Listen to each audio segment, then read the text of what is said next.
trabajo de un cónsul es principalmente proteger a los mexicanos que se encuentran en el exterior, ofrecer servicios consulares, promocionar los intereses comerciales y políticos de México en cuanto a política exterior, principalmente. Para llevar a cabo esto hay herramientas que uno puede utilizar y que son de mucho impacto, como la cultura mexicana.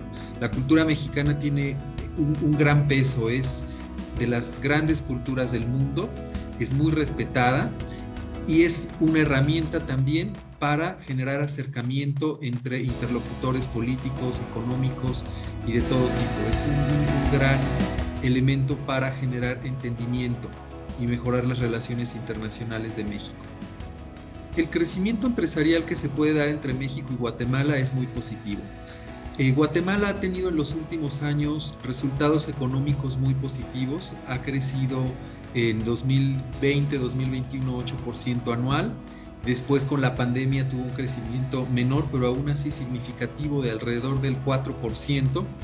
Existían en Guatemala 800 pequeñas y medianas empresas al inicio de la pandemia. Esto se redujo sustancialmente con la crisis del COVID a 400,000, o sea, un 50%. La informalidad creció cuando se redujo el número de empresas formales. Pero eso habla de que en Guatemala el empresariado tiene un papel muy importante. Es la recaudación que proviene de las empresas la que cubre el 84% del gasto público. Entonces hablamos de que las empresas son realmente indispensables para el bienestar de Guatemala, para la generación de riqueza y también para la generación de los recursos que el Estado puede posteriormente utilizar como inversión pública. México, que tiene un peso económico muy significativo, es importante. Hay una relación muy significativa. No es comparable desde luego con los flujos comerciales que hay con Estados Unidos, pero sí México es un importante exportador de productos hacia Guatemala y en menor medida también un importador de productos guatemaltecos. En particular en esta circunscripción donde está Quetzaltenango hay frontera con México. Y las fronteras siempre tienen una dinámica muy especial. Son zonas donde hay mucho intercambio económico. Los guatemaltecos van mucho a México a adquirir productos que son más baratos en México. No se da en la misma medida que ciudadanos mexicanos viajen a Guatemala a adquirir productos. Y también en esta frontera hay contrabando, porque hay muchos puntos de cruce que no son legales y son clandestinos, y a través de esos puntos ciegos se da el cruce de muchas mercancías de manera no legal. Entre estos se da medicinas, por ejemplo, ¿no? En México son más baratas, aproximadamente un tercio más baratas que en Guatemala, entonces hay un flujo de medicinas a través de estos puntos ciegos. También cruzan otros productos, maíz, huevos, sobre todo abarrotes. Es un tema que representa un desafío, pero bueno, que está presente.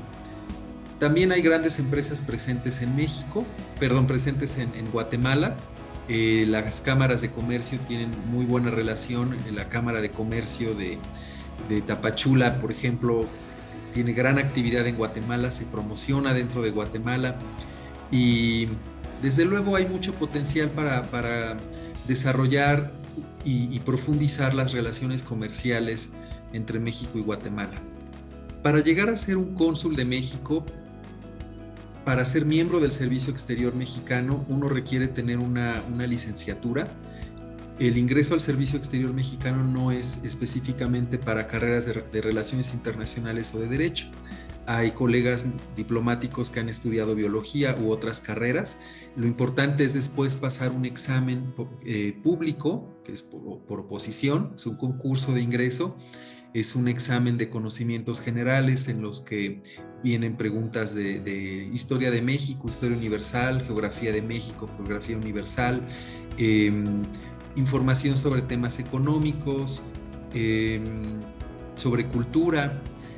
Adicionalmente hay un examen de español, un examen de inglés, un examen de otro idioma que puede ser eh, alguno de los de Naciones Unidas, es decir, francés, chino, ruso, árabe, y que no son idiomas oficiales de Naciones Unidas, se acepta también el alemán o el japonés. En una segunda etapa hay una entrevista, hay que escribir un ensayo sobre algún tema de política exterior o sobre algún asunto internacional, y una entrevista en inglés. Y si uno pasa esta etapa, hay que hacer un curso de formación diplomática en el Instituto Matías Romero, de la Secretaría de Relaciones Exteriores. Posteriormente uno ya es diplomático de carrera y hay que ir ascendiendo a través de exámenes también en los rangos que hay. Y bueno, a lo largo de la carrera se presentan oportunidades y algunas de esas oportunidades pueden ser llegar a ser titular de una representación de México en el exterior.